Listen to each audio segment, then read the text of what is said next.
If I'm going to be honest with you, it feels like Ravens general manager Eric DeCosta is panicking right now. It feels like he's making very hasty decisions. And this is based off of some recent news that just dropped today. Friend of the show, Cordell Woodland, had a story, had an interview rather with Eric DeCosta. And we're going to get into that here today on Quiet Storm Sports. Stay tuned. This is going to be an interesting one.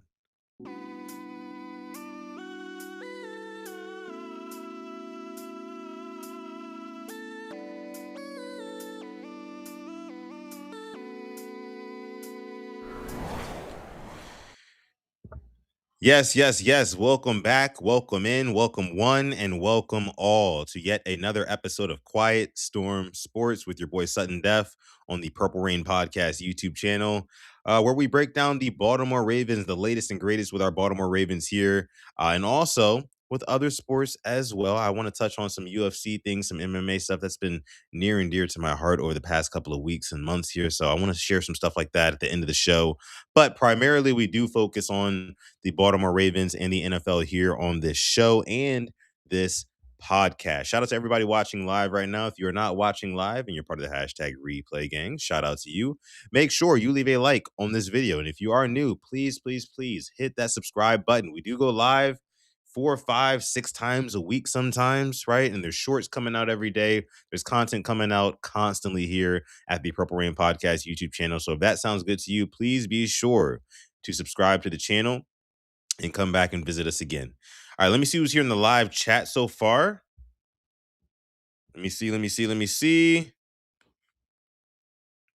Ojabo to the Dolphins. Oh, damn, we're breaking news off the break like that? Is that what's going on? Sheesh. Oh, it's true. It's true. Let me see. So it says here, pass rusher David Ojabo is signing with the Miami Dolphins per source. Former second round pick of the Ravens gets a fresh start with the new Miami regime. Yeah, I mean, honestly, I don't mean to say it like this, but good riddance. I dude did nothing for us. Me and Alex, we did a live reaction back in 2023 when he was first drafted by the Ravens out of Michigan. We all thought that he was going to be, the next whatever, right? I don't know what we really expected. I think we just thought that he was a steal in this draft at the time, dropped because of the injury. We picked him up anyway, and he ended up being a bust, a bona fide bust. So it's just one of those things where, again, wish him the best, but he just wasn't for us. Just wasn't for us. So that's what's up for him, says Drewski in the chat. What's going on, Drewski? Showcase is in the chat as well. Neuro Psych Sports is in the chat. Glaucoma is in the chat. What up? What up? What up? Make sure you sound off in the live chat if you are here. If you're part of the hashtag replay gang, shout out to you. Again, leave a like and comment down below with the hashtag replay gang what your thoughts, comments, questions, concerns are on this episode. Do you think that Eric DeCosta is panicking right now? I think he's panicking. I think he doesn't know what the hell to do right now. I think that in lieu of, his best buddy, his neighbor, quite literally his neighbor, John Harbaugh, getting fired by Steve Bisciotti, I think now he's kind of like running around the castle like a chicken with his head cut off. Because you got him booking deals with the Raiders and then reneging on those same deals, making preemptive decisions before the league year even starts. You're giving away two first round draft picks. If you covet draft picks that much, why are you giving them away? Why are you agreeing to give them away, for that matter, before the new league year even starts? Listen, guys, I'm gonna get into it. Again, my name is Sudden Def. I appreciate y'all for coming through to this Friday episode of Quiet Storm Sports. Guess what, guys? This is a member call-in show. This is a member call-in show.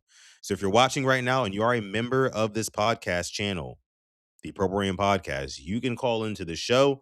The link is on our YouTube page. It's on our profile. If you go to the posts tab on our profile, there will be a post that was made maybe about 10, 15 minutes ago where you can click that link and you can join the show. You can call in and give us your take on the Ravens currently, but it's only for members.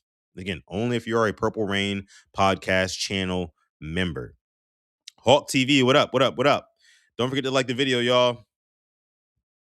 Drewski says, I actually don't think he's panicking. I think he is. I think he's putting on a front right now. I think he's putting on a front. It's time to do the right thing. He's saying a lot of the right stuff, right? His words make it seem like, he wants to do the right thing. But his actions have not proved the same thing. It just doesn't, you know? Because if that were the case, again, he would not pony up two of his coveted possessions in first round picks before he even knew about the physical. He just wouldn't. We're gonna get into it. We're gonna dive into it. Okay. Crosby has arthritis. What up, Cam? We got so many players to replace. Boy, oh boy. We do. We do. We do. We talked about that yesterday on the Purple Rain podcast, me and Alex. EDC has got his work cut out for him. That's another reason why I think, the panic is probably setting in right now. Yeah, you got Trey Hendrickson. Yeah, you got your two first round picks back. Only one of them from this year, right? That makes those draft picks that much more important. The pressure around picking at number 14 is way higher than it was just a week ago today. It is, right? Because you missed out on a full day of free agency. You could have restructured Lamar's contract before Monday when free agency opened, the tampering period, at least. You could have been done that. But you didn't. You just didn't. So I don't know, man. It's weird. It's weird to me. The whole thing is weird to me. Let me see. We do have a caller here in waiting in the wings. Let me see. Let me transition over to our live caller stage here. Let me see. Let me see. Let me see. Here we are. Here we are. Here we are. Let me see. I think we got our guy Asmodeus backstage right now. Asmodeus is waiting backstage. A true Purple Rain pioneer here. Always supporting. He's been a member for a while now. Appreciate you, Asmodeus. Let me go ahead and bring him up on screen. Asmodeus, how you doing, man?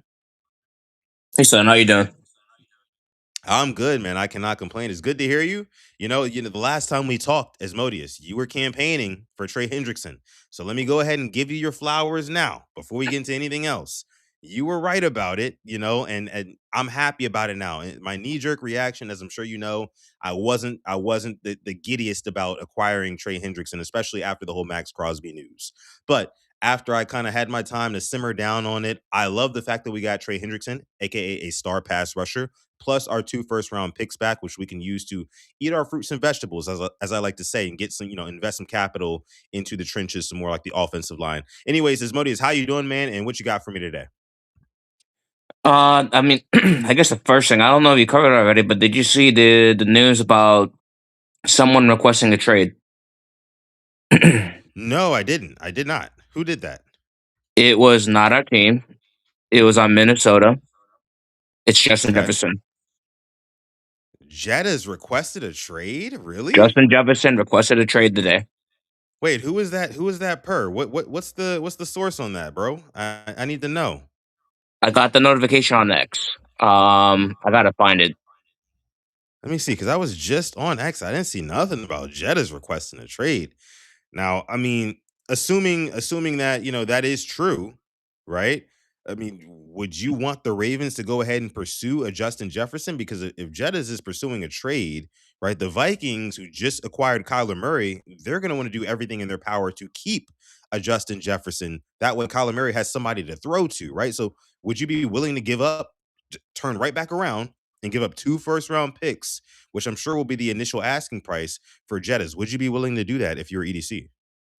It'll probably be the first asking price, but they're not gonna get it. And I think that they kind of, when somebody asks for forcing a trade or requesting it, you're kind of arm string. Like if it came out, in a different way, like the way that they handle Max Crosby, it's a little bit different. But if a player's vocally saying I want to get out of here, then it can reduce the amount of draft compensation that the team can actually get in that trade. I would venture to guess that that trade may end up looking similar to an AJ Brown trade, where it could be like a first and could potentially be a first, a fifth, and Bateman, or something akin to that. It Death may end up Moth, being appreciate the sub. Go ahead, man. no, you're good. So it may end up being that way. I mean, if we do get him, cool. If we don't get him, I have my draft hopes. Um, at this point, if Vega, if Vega, Fano, David Bailey, or Ruben Bain fall, you pick them. If not, if you can trade back and get another second, which means maybe a pick in the 20th, I would be okay with that. And what I would want from there would be if Peter Woods is available at that time or Caden McDonald, you get that interior defensive lineman. You have another second, so you had two second round picks. You get yourself an Emmanuel Pregnon, and then you get yourself a Connor Lew, or you get yourself a Jack Slaughter. And if you can get that, you just fix the O line and D line. And see, I like your idea there of going ahead and potentially trading back and getting a surplus of players like high draft capital type players, so first and second round guys, that can go on the offensive line, defensive line, and can start immediately because that's exactly what the Ravens need, and they need cheap guys on the interior who can play there for 2 3 years on a small deal, things like that, and that way you can afford to spend more money on the outsides where because the guys on the outside make the big bucks, right? They're the ones who get their names called the most, the wide receivers, the DBs, the edge rushers, things like that. But it's the guys on the inside who like you don't really see, and it's so fascinating. Asmodeus, by the way, Justin Jefferson did not request a trade. By the way, Oh, so that was a that fault. was from Damn, yeah, it was from a parody account. Yeah, I just they read that. got I just me. read up on They that. got me. Damn. All good, brother. All good, brother. Happens to the best of us. But I think it's so interesting how you know the value of interior O linemen and D linemen is so much lower than skill players on the outside who rely so heavily on the production of those interior offensive line and defensive line players. Isn't that like so backwards, right? Like how that goes, you know what I mean? It's been driving me insane for years. I remember the first Super Bowl that Mahomes lost, I think it was against, if I'm not tripping, I think it was LA. Or I might be no, I think it was the Bucks. So the first one he lost against the Bucks. Brady was not the Brady that we think of. They won because of that defense. I remember Vita Veda wrecking havoc all over the place. And then when you think about when the Bengals were in the Super Bowl against, I think at that point it was LA. It was Aaron Donald wrecking havoc all over, a poor offensive line against a really strong defensive line. Then you think about the Eagles versus the Chiefs. The Eagles did whatever the fuck they Jalen wanted Carter and to. Jordan Davis. Yeah. They did whatever they wanted to. And then even last year, when you're looking at Mike McDonald, they're doing whatever the hell they want to. So, Yep. the Super Bowl, once you get to the Super Bowl level, you're gonna have the best quarterbacks in the league. I think in general speaking, you will usually have the best quarterbacks in the league. So Lamar Jackson gets canceled out by somebody else. I love Lamar Jackson. He is the number one quarterback in my book. But there's a reason why we are not able to get all the way to where we're trying to get to.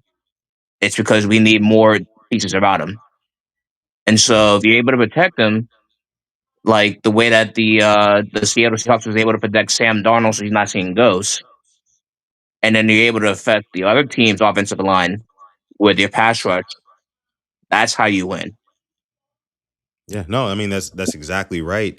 And it's just so interesting you say that like at the very highest level, again, the pinnacle of this sport is what happens in the trenches. Like that's what really, you know, matters, right? But us on TV when we're watching and the casuals who watch the sport, you don't give a shit about what's happening in the middle of your screen. All those fat guys in the middle who are just like going after each other, those big strong guys who are just like literally putting hands on each other time after time. You don't really pay attention to what's going on there, but like that's where the magic is made, truly. And I love the fact, as Modius, that you alluded to those past Super Bowls where those were the main reasons. Like you mentioned, it was the likes of Vita Vea and I think like Shaq Barrett against Mahomes that year when the Bucks and Brady won the Super Bowl. And like you mentioned, Jalen Carter and Jordan Davis with the Eagles and Jalen Hurts year before last. And this past year with Mike McDonald in the interior of that defensive line, who were just torching the entire Patriots O line. To be honest with you, it was the interior, it was the exterior, everything.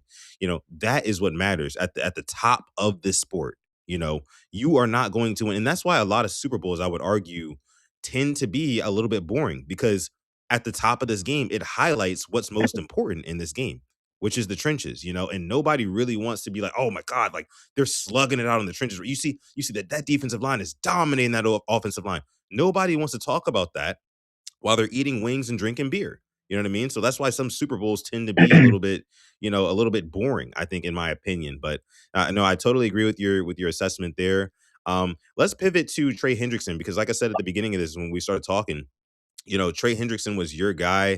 The Ravens got him. What do you expect out of Trey Hendrickson, and what do you think he really brings to this Ravens defense? I mean, I think I want to say it was all 22 that I was looking at. Um, so what they were highlighting is he's able to adjust mid step. And so depending on the angle of so he typically lines on the right side, which means he's facing against the left tackle. In that situation, he's with him being able to move mid step. If he finds that the easiest path to the quarterback is going to be in the inside, he's able to pivot on the inside with the bend.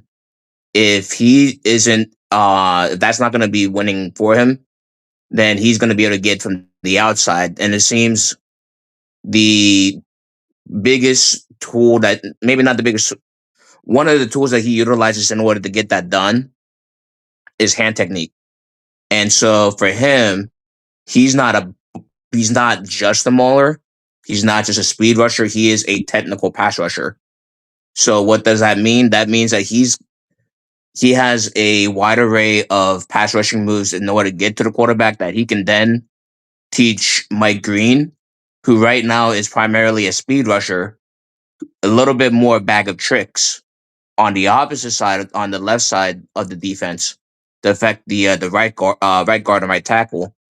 And so from that standpoint, you're gonna have somebody who's not just a coach who's gonna be able to mentor and teach technique that is actually working in the middle of the field. If you're able to bring back Namdi Matabike and he is fully healthy, now you have someone who's developing, but I think has a lot of promise on the left side of the defense. You have Nambi who demands a double team, Travis Jones who demands a double team. Then you have Trey Henderson on the right side. At that point, they were talking about needing getting a Crosby addition as a pass rusher. At that point, I don't even think you need Yeah, it'd be an overkill. additional pass rusher. I think at that point you just have a crowded room. Yeah. I think the defense that you need in order to win a Super Bowl, as far as a front seven, is there. No, That's yeah, I personally agree. what I think. So right now, I'm not too worried about the defense. We even got Cheeto Wuze back for $5 million or 5 Big Macs.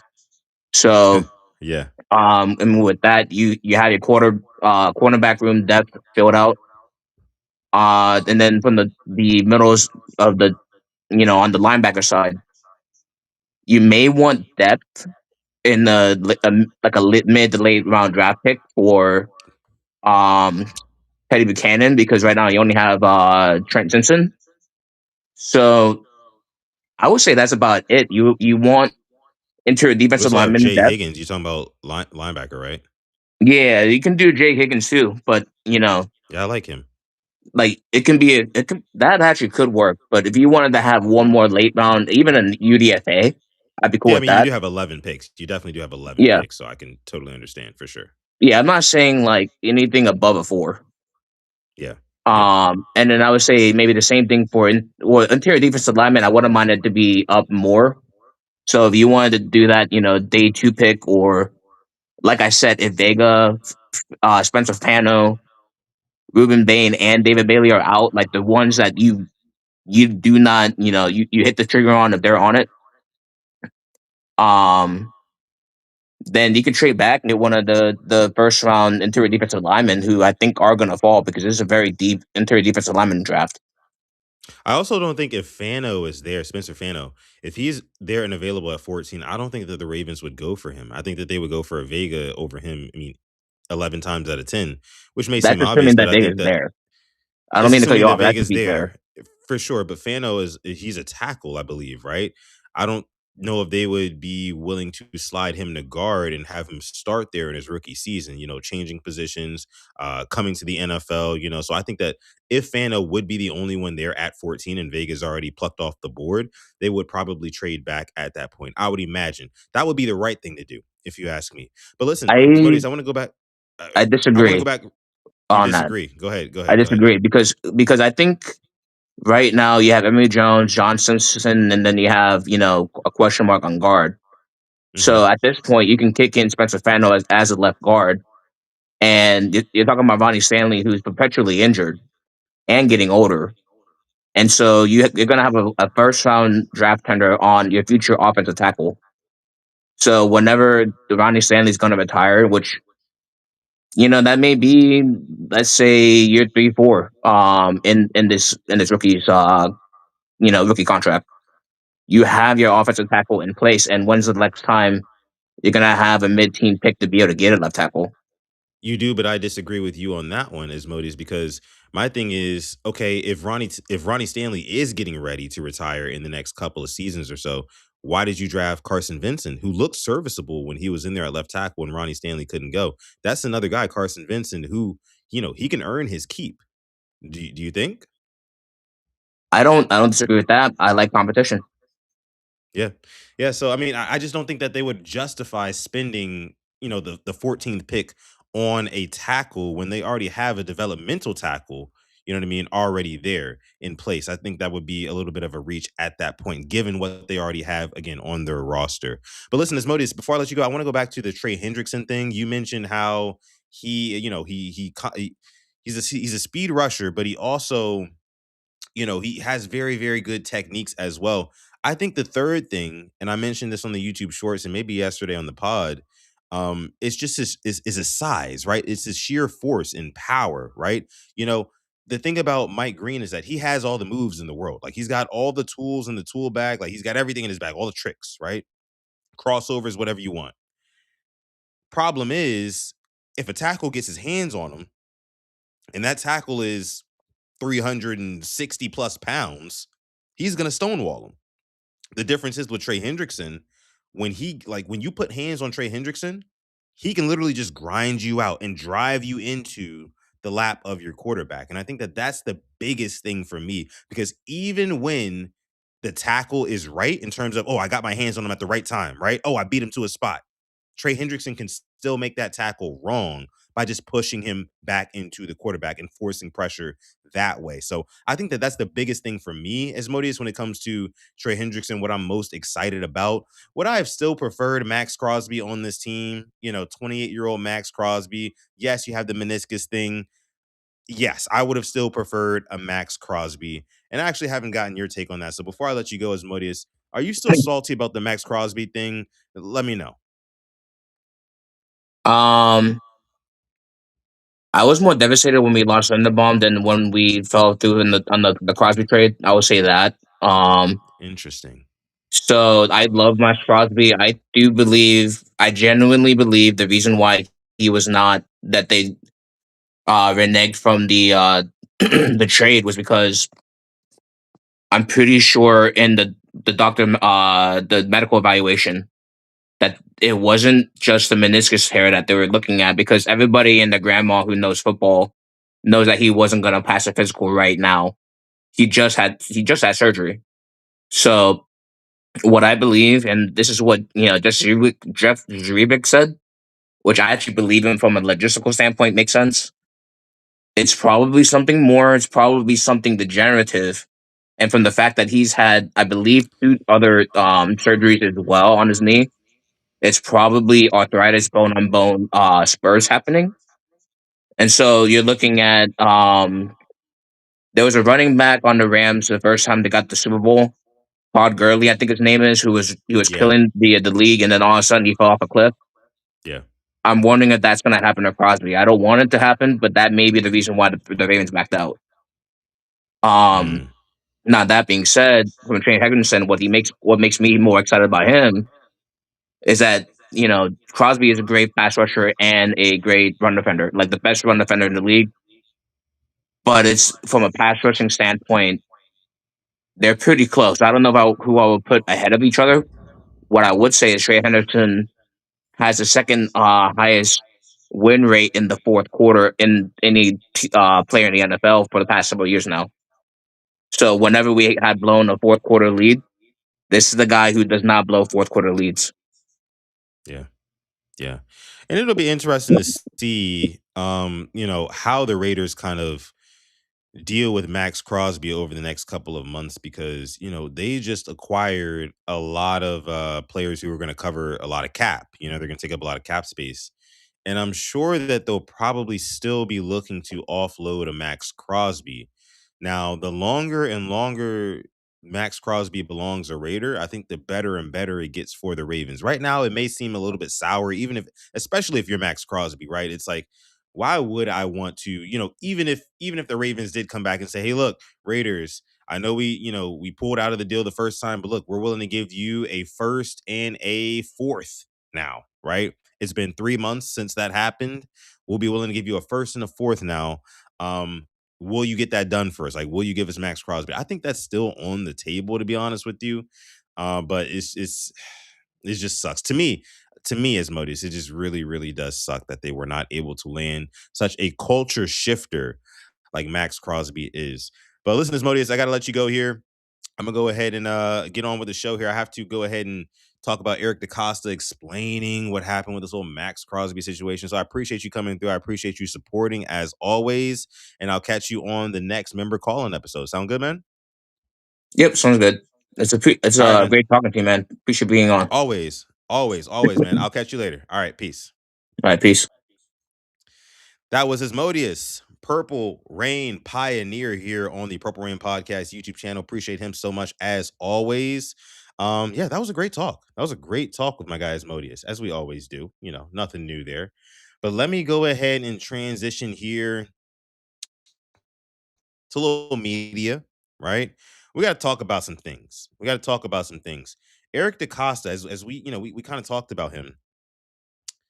Eric DeCosta, he spoke yesterday to what is it 105.7 The Fan, featuring Cordell Woodland on the show, who is a friend of our show here. Shout out to Cordell.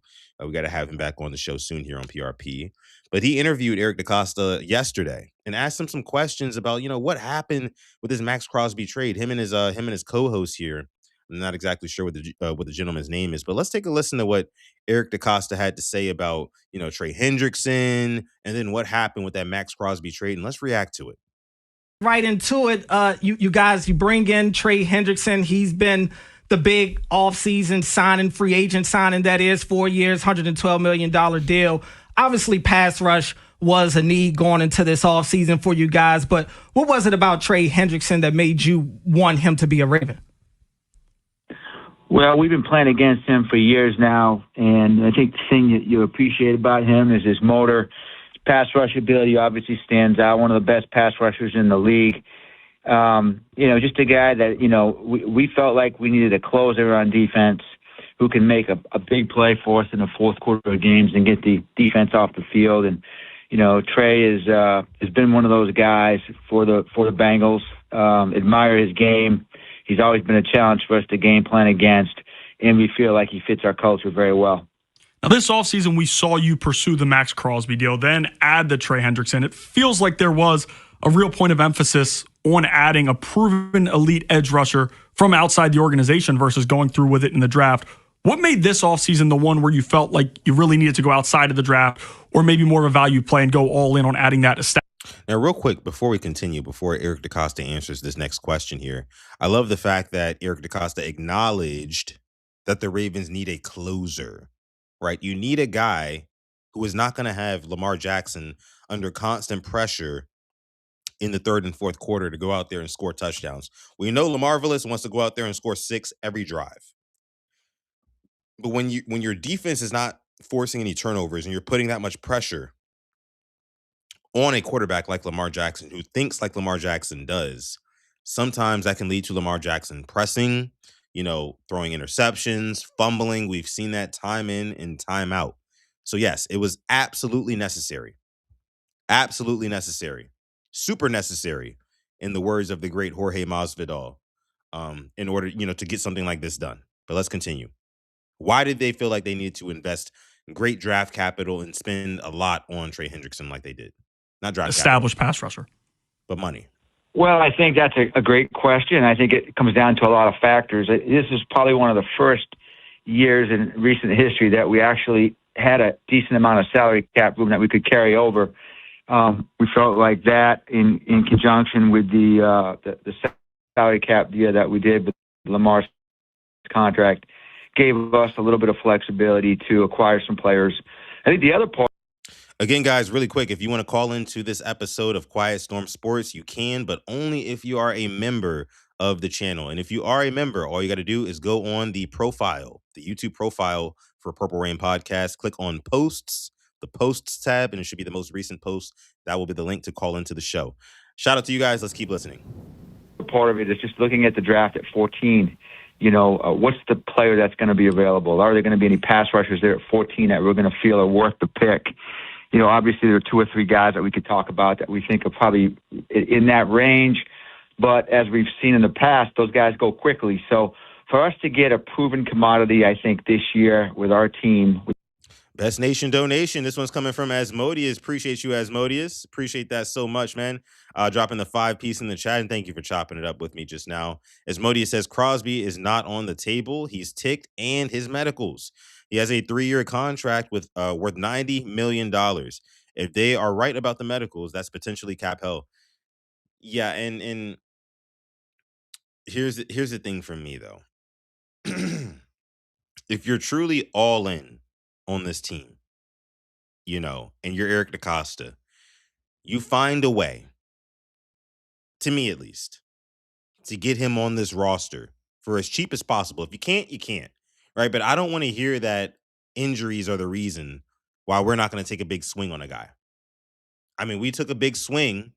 I mean, you talk about how coveted your draft picks are. We took a big swing on an injured player in Andrew Voorhees. We took a big swing on an injured player in David Ojabo, who, by the way, as of now, is no longer a Raven.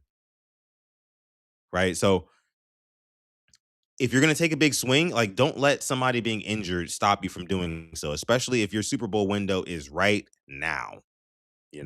I'm not saying you have to mortgage your future exactly, but find a way.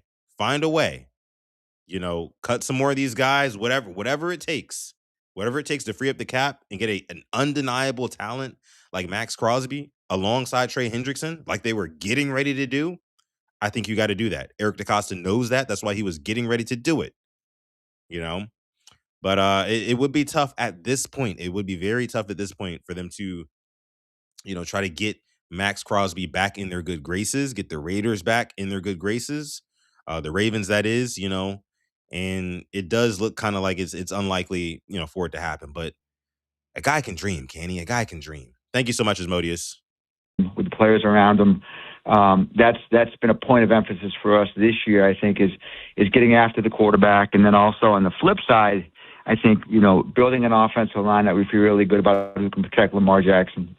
We're talking to Eric DeCosta, GM of the Baltimore Ravens. Let's go, he joins us here on the Fresh Take with Cordell Woodland and Ben Hall on 105.7 The Fan. And Eric, of course, you talked a lot yesterday when we spoke to you at the Castle about the Max Crosby trade falling through. And I know this is still a touchy subject and there's not much that you can talk about with that. Don't want to spend a lot on it. But I did wonder, because a lot of people are still trying to piece all of this together right now. And I'm just curious, was there a variable that was thrown into this equation once Max got into the building that maybe you guys weren't aware of before you got to bring him in and, gather more information, like you said, and assess this trade? Well, I think, Cordell, anytime that you attempt to trade for a player, there's got to be a very thorough process, a vetting process, and that starts before the player visits. It's talking to people at that team, trying to get as much information as possible. But then also when the player comes in, there's got to be an exam, and you've got to rely on people in your building and people outside your building to really present the entire picture, of the player and who he is, where he stands. Obviously, when you watch the player, you can evaluate his ability as a football player, but there are unknowns that really do factor in, an important part of this whole thing that you have to feel really good about before you execute the trade.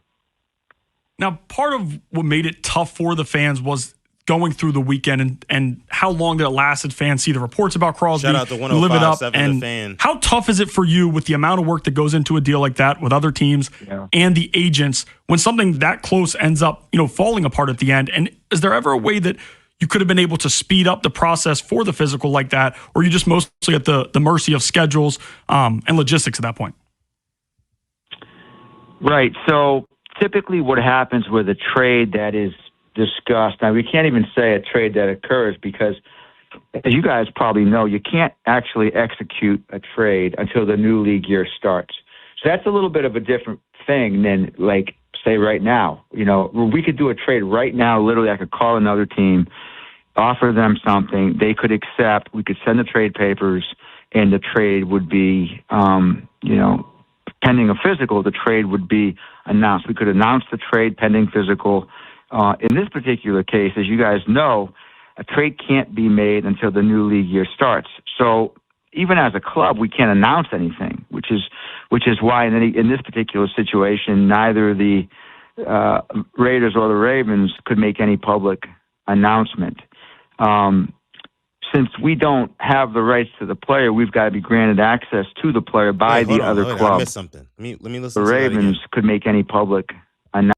Neither the Raiders or the Ravens could make any public situation. Neither the announce anything, which is why in this particular situation, neither the Raiders or the Ravens could make any public announcement. Yet it was made public. We don't have the rights to the player. We've got to be granted access to the player by the other club. That is unusual from the standpoint of typically that wouldn't be the case, except for a trade that happens again before the new league year. So they gave permission to bring the player in at a specific time before the new league year started for the purposes of examining the player to potentially execute the trade, if that makes sense. So what does that sound like to your boy Sutton Def? To me, that sounds like the following. Last Friday, 7 days from when I'm recording this episode, Eric DeCosta was on the phone with Raiders general manager about a Max Crosby trade. And they worked out a deal of 2 first-round picks for Max Crosby. Only issue was they could not put pen to paper on said trade until the new league year started on this past Tuesday. Right? And that also meant that the Ravens, since they could not make the deal official immediately, the Ravens still technically did not have rights to. They did not have rights to immediately do a physical for Max Crosby. But the Raiders told the Ravens, 2 first-round picks, awesome. I mean, and this was on Friday, last Friday. 2 first-round picks, great. We're going to let Max know. Max will let his agent know, or vice versa, whatever. But 2 first-round picks, great. Oh, yeah, that's right. You guys don't have the rights yet to him, but Monday is Friday right now. Let the weekend go past, right? Monday, bring Max Crosby. Well, we're going to send Max Crosby to you, and you guys can do a physical on him. Eric DeCosta and the Ravens. But 2 first-round picks. This is a Friday. We're going to celebrate. Again, Monday after the weekend, we'll send you guys Max Crosby since we still have the rights to him technically until the deal is done, and he can do the physical over there in Baltimore. And Eric DeCosta said, okay, cool, yeah. All right, yeah. Let's do it. Monday rolls around. Well, let's back up. Friday, after all that went down, I think what really happened was, and this may be like a duh moment for some of you guys, but it was Max Crosby's agent that made it public. Because if you listen to what Eric DeCosta said on there, he said before the Raiders or the Ravens can make it public, it would have to be official first, right? But that does not mean the agent, who of course is going to be abreast to the situation, that does not mean that he cannot leak that information and make it public on Max Crosby's behalf. So I think that's what truly happened here in this situation. And the Ravens ended up getting screwed. But this is why I'm saying, guys, that Eric DeCosta is panicking, because why make a hasty decision like that?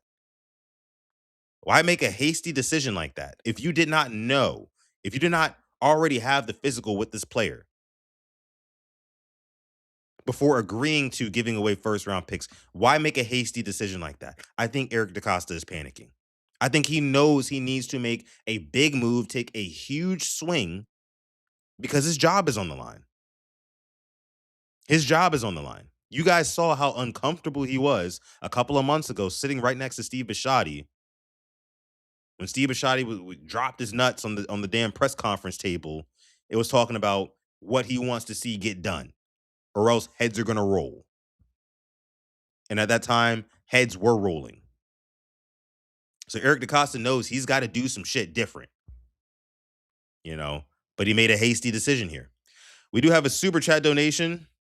This one's coming from Void. Appreciate you, Void. Thank you so much. Dropping the 20 ball in the chat, making it rain here on this episode of Quiet Storm Sports. Again, Void, one of our members here in the chat. Appreciate you, Void. Void says, I'm of the belief that we have to go interior D-line early. If something happens to Beeks or Jones, we can't bank on Aeneas Peebles or John Jenkins to fill that hole.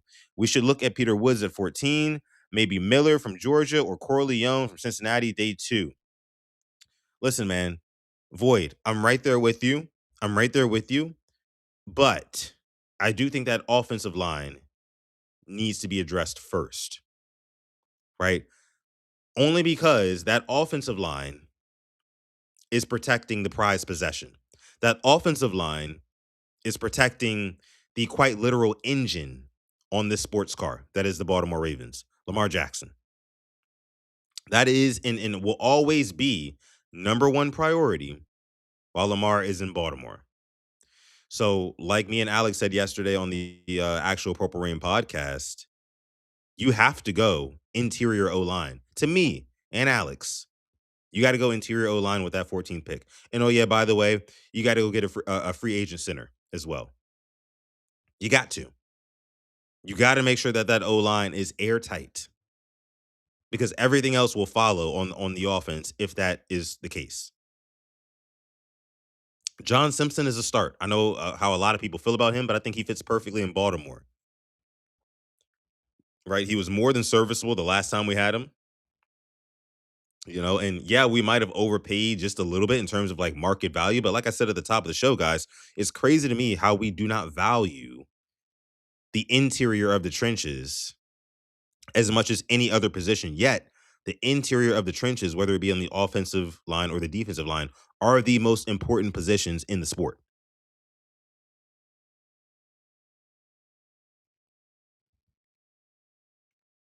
So I do like going out and getting a D lineman. I do, because I definitely think that there needs to be, some insurance there as well, especially if Nnamdi Madubuike can't go. Especially if BK can't go. There's got to be some insurance there. However, I think it most importantly, that O-line needs to be fixed up for sure. But thank you so much, Void, for making it rain here with a 20-piece in the chat. We appreciate you, brother. As always, making it rain here. Quiet Storm Sports on the Purple Rain Podcast YouTube channel. O-line is the only answer. Case closed, says Money Mike. That's a fact. Zeke Hokage says PRP was good. What up, Zeke? Appreciate you for coming through. Let's keep listening to our guy, Eric DeCosta here. Eric, and kind of going to Ben's point, you guys have made it clear pass rusher was something that you wanted to target this offseason. You even insinuated yesterday that there was a possibility, or at least you guys were toying with the idea of getting both a Max and Trey Hendrickson. So I am curious, even with Trey now on the roster, are you still looking for pass rushers. That's still a position that you're looking to add. It is, and that could be free agency. That could be certainly the draft. Again, we feel like this is an opportunity for us. We've seen what Jesse Minter's defense can do with pass rushers, and also how he's able to create a pass rush. So we see a great opportunity for us to be a really, really disruptive defense this year. That's something that I feel is lacking in last year's defense, certainly. That burden falls on me, and I want to make sure that this year we can get after the quarterback. Now, this organization. So you heard it there from Eric DeCosta. I won't play any more of this. If you do want to listen to the full interview of Eric DeCosta from the guys over at 105.7 The Fan, go on the 105.7 The Fan Baltimore YouTube channel and go ahead and check out their content over there with our guy Cordell Woodland and company. They do a great job. Again, Cordell Woodland, friend of the show. We got to get him back on here very soon because we got some things to talk about, man. He's been asking some very hard-hitting questions. Anytime I listen to a Ravens presser, I hear Cordell's voice, I automatically, I listen up, because he's always going to ask a question that I would have wanted to ask, so shout out to him and shout out to them at 105.7 The Fan. Again, if you want to listen to that full Eric DeCosta interview, go check out their YouTube channel. But overall there, at the end there, at the very end, he was talking about Eric DeCosta, that is. He was talking about how they are still looking to go and get an edge rusher, either be in free agency or the draft. I would assume at this point it's probably going to be a draft, and it's probably going to be, or a guy in the draft, and it's probably going to be like a later round pick. That's just me. And that's what I think should happen. Right now, I think you got to do the right thing. You got to invest in protecting Lamar Jackson. You have to invest in protecting the crown jewel. That's what you got to do. Okay. Let's move on here. Let me see. Pull this up on screen. So, as you can see here, I want to bring up what Trey Hendrickson said earlier today on the Ravens YouTube channel or their Twitter account. I'm in a win now window, right? Being at my career has been phenomenal, and I've been so blessed to meet great people and win a lot of games with Drew Brees and Joe Burrow. But this opportunity to hoist the Lombardi Trophy and get into the win column and build something from the ground up is an amazing opportunity. Hendrickson is obviously familiar with the organization, having played against them in his time with the Bengals, and is excited to stay in the division because of the gritty, nasty brand of football it's known for. He's clearly itching to get to work. I'm excited to go to OTAs, right? Like I'm excited to be at training camp. Like I'm a football player. And going against a guy like Ronnie Stanley, I mean, can you believe? By the way, when he was one-on-one with Ronnie Stanley on the outside, when he was with Cincinnati, Stanley was low-key locking him up. Not gonna lie to you. Stanley was low-key locking him up. I was looking at the film. Stanley was holding him in check. What we can do is we sharpen each other for game one. Man, if you can't get excited to play here, you need to check your pulse. Thanks for watching. Have a great weekend. To play here. Real quick, I feel like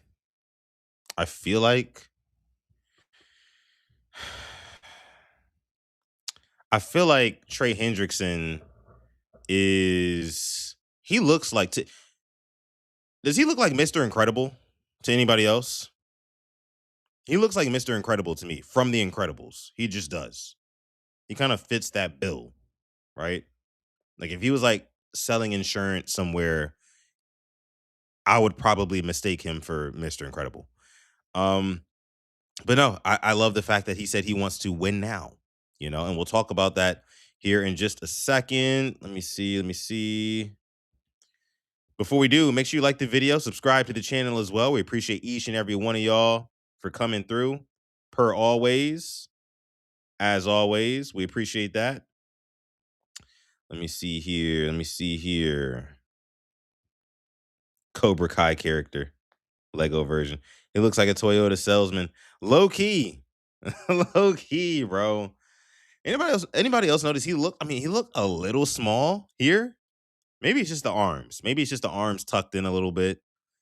But he looked a little bit smaller than I thought, he would look, right here. Anyway, Anyway, and yeah, Glaucoma says, bro, got no aura, but he's gonna be good for us. Yeah, bro. Not gonna lie. It feels like we we were getting Max Crosby. You feel me? Like felt like we were getting Michael Jackson and Max Crosby. But instead we had to settle for Prince. Nothing wrong with Prince, Name of this podcast comes from him. Purple Rain. Nothing wrong with it. He's just not as big of a star, right? Just doesn't have the same aura. Not the same aura as Michael Jackson. Still got aura, just not the same. That's what it really felt like with him. But I love the fact that he says he wants to win now. Obviously, most people are going to say that, but recognizing that like that's where the Ravens are at, and that's where Trey Hendrickson is at as well, in his career. I love the fact that they're kind of meeting here at like, hey, look, you want to win now? And you need a pass rusher to kind of bring everything together? Cool. It's like, yeah, we want to win now. You want to win now? You need a competent team with a competent quarterback and coaching staff and front office and everything. All right, yeah, come on. That's what it feels like right now. It's like a match made in heaven almost. It's a match made in heaven. So I love it. I love it. I love it. He also said one more thing. Wait a minute, Monty. What is this? Ravens re-signed Daniel Falala. Don't tell me that. Don't play with me. Please do not play with me. Please do not play with me. Let me go look at my real quick. Okay, thank God. Whew, Monty. You was about to have me stressed. I'm telling you. I was about to turn up. Whew, thank God that's not true. Anyway, shoot, where was I going with this? Oh, right. So another thing that he said in this interview that I loved, somebody asked him, hey, you've got some younger pass rushers in that room. You've got Mike Green, you've got Tavius Robinson from on the outside as well. Like, are you looking forward to like basically being a mentor for those guys and like correcting them when you see things, are wrong, or like you're gonna let that fall on the coaches and things like that? And Trey Hendrickson basically said, no, like, no, I'm here to be a leader too. He says if he sees something, he's gonna say something. If you see something, say something. Right? This defense should be a no-fly zone. Right? No flies and honestly, no travel at all. All travel is restricted. And that should be captained by one Trey Hendrickson, Hamilton, Roquan. That's what I want to see. No fly zone. Travel is restricted here. That's what Trey Hendrickson is supposedly bringing to Baltimore. If you see something, say something. If I see Mike Green with improper rush techniques, right? If I see Mike Green rushing inside when he really should have went outside on this rep, I'm going to say something. If I see his hand placement, is off, I'm going to say something. If you see something, say something, just like at the airport, right? That's what Trey Hendrickson basically said in so many words that he's bringing to this Ravens defense, and I love it, personally. I'm a huge fan. I cannot wait to see this guy in the black and purple on Sundays. I can't.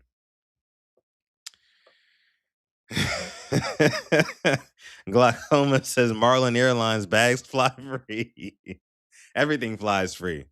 You know what I'm saying? 40-year-old wide receivers with the season on the line. Yeah, go ahead. You know what I mean? Anything. Let me see.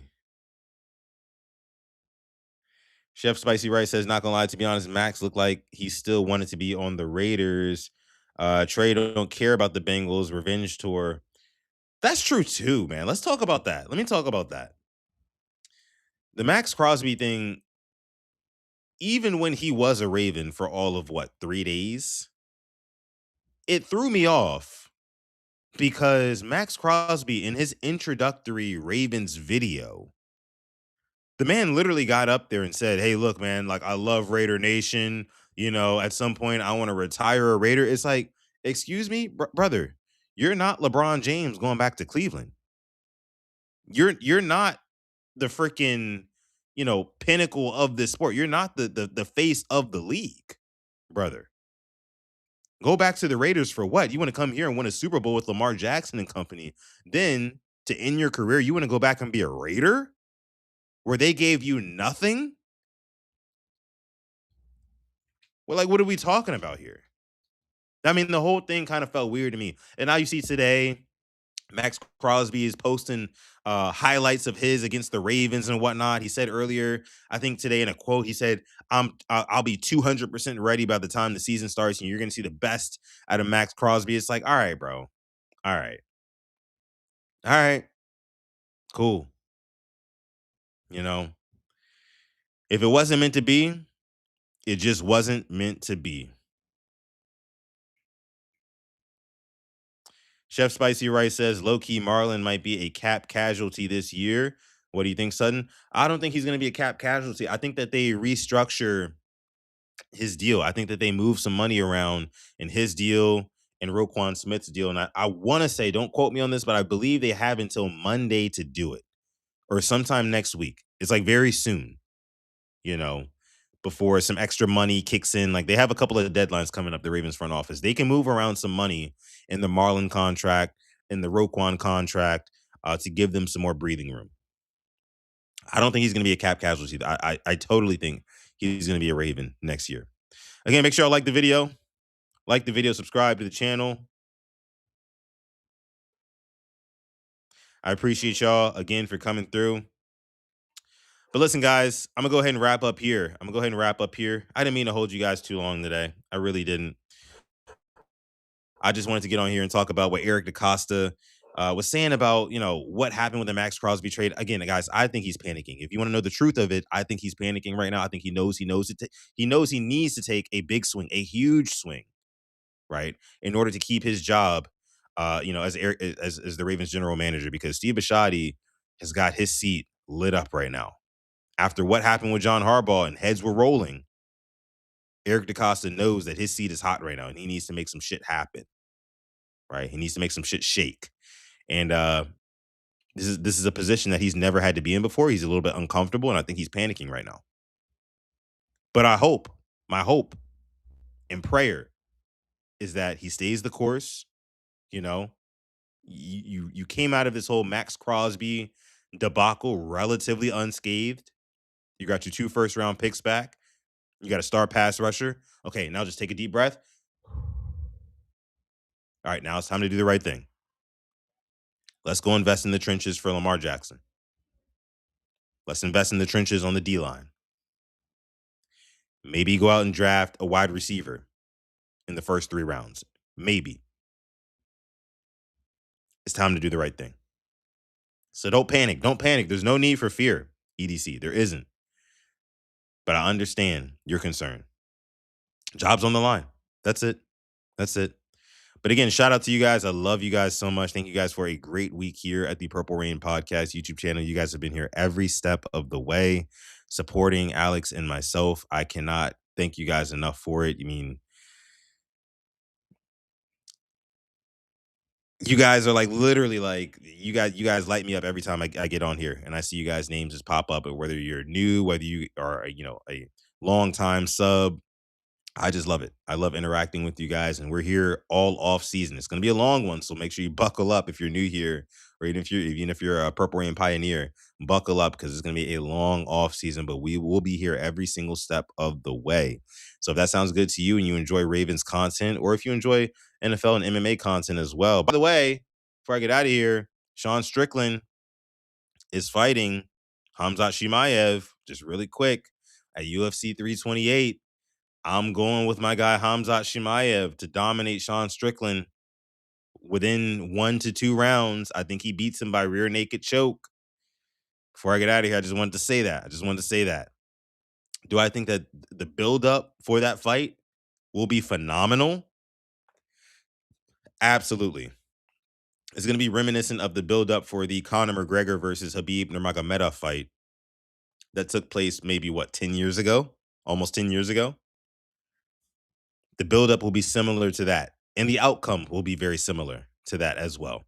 Khamzat Chimaev is going to drown Sean Strickland, but I'm gonna love every moment of it. from now and the build up to the fight to the actual fight itself, I cannot wait. It's going to be a banger. It's going to be a banger. He's choking him out. Sean hates Hamzat and Hamzat hates Sean. 100%. 100%. But again, salute to you guys. Appreciate y'all. Love y'all. Have a great weekend. Be safe. And I will catch you guys next week here on the Purple Rain podcast. My name is Sudden Death. If any other more pressing news comes out, I will be back here on this channel. But if not, we'll catch you guys on Monday. Me and Alex. Again, love y'all. Appreciate y'all. We'll catch y'all in the next one. Peace.